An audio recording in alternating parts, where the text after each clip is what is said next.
Washington mornings on the Mall. 105.9 FM. And AM 630. WMAL. Good morning, 7:07 on WMAL, where Washington comes to talk. Coming up at 7:05, I'm sorry, it is 7:05. Coming up at 7:35, Ambassador John Bolton will join us. And then at 8:05, our interview with Duck Dynasty's crazy uncle, Cy Robertson. It's Brian Wilson alongside Larry O'Connor. And joining us right now, KT McFarland, Fox News national security analyst, host, of course, of FoxNews.com's DEFCON 3 show, 1 p.m. on Wednesdays. And what a great day to have you, KT McFarland. Thanks for joining us this morning. Pleasure. Has the president made a case for a military intervention in Syria? No. All right, then. Thank you, KT, so much for joining us. Yeah, here's the thing. I mean, I watched the hearings yesterday very carefully, and they laid out why they want us to do something, and they laid out what they want to accomplish. They want to deter, they want to punish, they want to degrade. But they failed to say how what they wanted to do is going to achieve that. I mean, they kept saying, here's what we're going to do, but then we're going to have limited military strikes, there are going to be no boots on the ground. Well, I don't see how all the limitations they're putting on it are going to achieve the goals they want to do, to deter Assad from using weapons again, to punish him, to degrade his forces. What happens if a week after this American military strike, Assad says, I call your bluff the same way I called the Red Line bluff? Then are we going to escalate? And by all this sort of torturous delay, I think in the end Congress probably won't approve anything, or if they do, it will be such limited attack, it'll be lobbing a couple of missiles into the desert. And in any event, by the time anything happens, the Syrians will have moved all their critical infrastructure that they can move into population centers. So there'll be very few targets we can hit without doing far more collateral damage than Assad did with his initial chemical weapons attack. I think the whole thing has been just such amateur hour, and we'd laugh at it because it's so incompetent, except for the fact that the United States standing in the world has receded, just sort of falling like a stone. All right. And by the end of the Obama administration, what are you going to have? A world free to use nuclear chemical weapons, and I think a green light for Iran and every other country in the Middle East to acquire a nuclear arsenal. All right, I'm hard pressed to argue with any of what you've just laid out, but just do a sort of an intellectual exercise with me. Is there anything that you can point to that makes an argument in favor of going forward? In favor of attacking Syria? Mm-hmm. No, because I'm looking at not just the attack, but what very few people looked at, even in the Bush administration with Iraq. I'm looking at then what happens. Or what happens if you're wrong. I mean, I studied nuclear weapons planning at MIT. The first rule that you learn is, what you may plan for doesn't necessarily happen. So you better have a plan B. You better have a plan C when even B doesn't work. I mean, that's what the Bush administration failed to do with Iraq. They failed to have a plan of, what happens if an insurgency starts. They wouldn't even contemplate that. And the Obama administration, similarly with Libya. Yeah. Now look what we have in Libya. It's a total basket case. And they've failed to look at what might happen next with Syria. I think in the end, their actions have probably emboldened Syria and emboldened Iran. Well, and KT McFarland, this is my concern, and that is by not backing up the president, by the United States not staying true to their word on this red line that was drawn, that I know that you talked about at the moment it was drawn, you challenged that the wisdom behind that. But by not backing that up, have we also sort of hogtied every president from here on forward if they make a challenge like this to the international community? First of all, I hope nobody's going around making a bunch of red line threats that they don't have any intention of keeping. There's nothing worse than acting.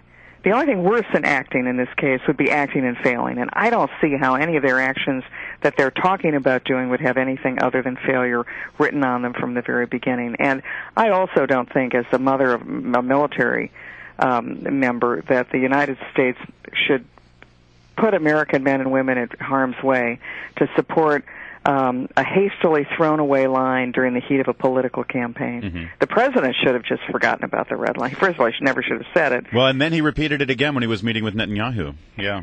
Yeah, tough guy stuff. Can I ask you another question, just in terms of the international aspects of this? You know, it was a stunning vote of no confidence from the House of Commons last week in the UK, and now it looks like France is our biggest international partner on this. Is there is there any kind of coalition to be built here? We're certainly avoiding the United Nations. No. And, and even a coalition would only be a paper coalition in any event, because the military muscle that would be used for any kind of an attack would be the Americans. I also think that one of the reasons they've moved so many destroyers. I was going to ask you about that. I think it's in anticipation of September 11th. In part. So in other words, we have a reason to have them in the area now, but why don't we go ahead in advance of September 11th and sort of just beef up overall our position in that region? What was the one thing that their excuse for why we never rescued anybody? We didn't have the ability. We didn't have the assets, so they're not going to make that. You're absolutely right. That is a brilliant observation. Well, she's KT McFarland. I know. And she studied at MIT. We've learned. KT, can I just ask you, just in terms of everything, the debate going on here in America and the international focus on Syria, we've got the G20 summit here. President Obama is snubbing Putin a little bit by going to Sweden today. Instead. Yeah, how does Putin loom in this whole thing with regard to the G20 summit there for the first time hosted in Russia, but at the same time he's involved in this Syrian thing? It gives Putin yet another opportunity to thoroughly humiliate Obama. That's what the next 3 days of stories are going to be about. I'm sure Putin's got something up his sleeve. Remember the last time the G8 met in Dublin? Obama and Putin tussled over who got to use the gym. Apparently there's only one good gym to use, and they couldn't share. And so Obama won. He got to use the gym and play basketball, and he got his guys there, and they all pranced around in their shorts. What did Putin do? He said to the press corps, "Follow me, guys." And they went to some icy Dublin lake. He ripped off his shirt, dove in, and did the breaststroke. So what was the front page pictures in all the Dublin newspapers? Muscular Putin doing the breaststroke, and nobody had any pictures of Obama on the basketball KT, it's getting a little steamy in here. You seem kind of enamored with the Russian president. I think he's just danced circles around President Obama.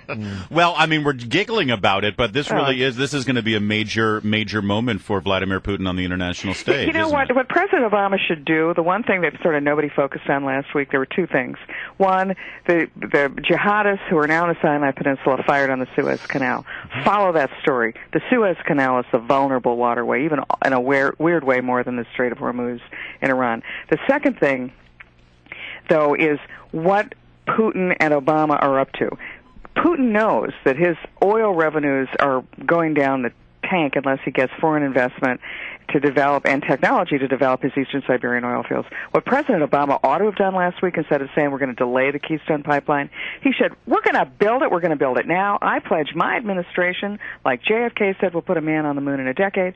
I pledge by the end of the Obama administration, America will be energy self-sufficient. Then it would send all of the Arab oil countries, as well as Russia, into a frantic scramble to try to figure out how they are going to be economically viable 10 to 15 years from now. But he didn't do that, did he, KT Nope. McFarland? All right, great to have you, and we'll look for you, of course, on FoxNews.com's DEF CON 3 show today at 1 p.m. You have plenty to talk about. Thanks.